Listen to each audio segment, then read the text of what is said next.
ದೆಹಲಿಯಲ್ಲಿ ನೀಟ್ ಪ್ರತಿಭಟನೆ ನಡೀತಾ ಇದೆ.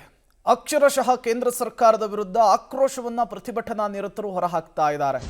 ಈ ಸಂದರ್ಭದಲ್ಲಿ ಅಲ್ಲಲ್ಲಿ ಹಿಂಸಾಚಾರವಾಗ್ತಾ ಇದೆ, ಪೊಲೀಸರ ಮೇಲೆ ಹಲ್ಲೆ ಆಗ್ತಾ ಇದೆ. ಇದೇ ವಿಚಾರಕ್ಕೆ ಸಂಬಂಧಪಟ್ಟಂತೆ ಅಭಿಜಿತ್ ದೀಪ್ಗೆ ಮಾತನಾಡಿದ್ದಾರೆ. ಪ್ರತಿಭಟನೆಗೆ ಅಡ್ಡಿಪಡಿಸಲು ಹೊರಗಿನಿಂದ ಜನರನ್ನ ಕಳುಹಿಸಲಾಗ್ತಾ ಇದೆ. ಕಾಕ್ರೋಚ್ ಜನತಾ ಪಕ್ಷದ ಸಂಸ್ಥಾಪಕ ಅಭಿಜಿತ್ ದೀಪ್ಗೆ ಮಾಡ್ತಾ ಇರುವಂತಹ ಆರೋಪ ಇದು. ಕಾಕ್ರೋಚ್ ಪಾರ್ಟಿ ಹೊಸ ವರಸೆ, ಬಿಜೆಪಿ ವಿರುದ್ಧವೇ ಆರೋಪ. ನಾವು 1 ತಿಂಗಳಿನಿಂದ ಇಲ್ಲಿ ಪ್ರೊಟೆಸ್ಟ್ ಅನ್ನ ಮಾಡ್ತಾ ಇದ್ದೇವೆ. ಪ್ರತಿಭಟನೆ ಜೋರಾಗ್ತಾ ಇದ್ದಂತೆ ಬಿಜೆಪಿ ಗೂಂಡಾಗಳನ್ನು ಕಳುಹಿಸಲಾಗ್ತಾ ಇದೆ. ಕಲ್ಲು ತೂರಾಟ ಮಾಡ್ತಾ ಇರೋರು ಬಿಜೆಪಿಯ ಜನರು ಅಂಥೇಳಿ ದೀಪ್ಗೆ ಹೇಳ್ತಿದ್ದಾರೆ.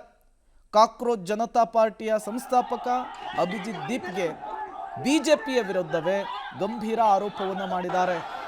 ಈ ಹೋರಾಟದ ದಿಕ್ಕು ತಪ್ಪಿಸುವುದಕ್ಕೆ ಜನರನ್ನ ಒಳನುಗ್ಗಿಸ್ತಿದ್ದಾರೆ ಅನ್ನುವಂತಹ ಆರೋಪ ಮಾಡ್ತಿದ್ದಾರೆ.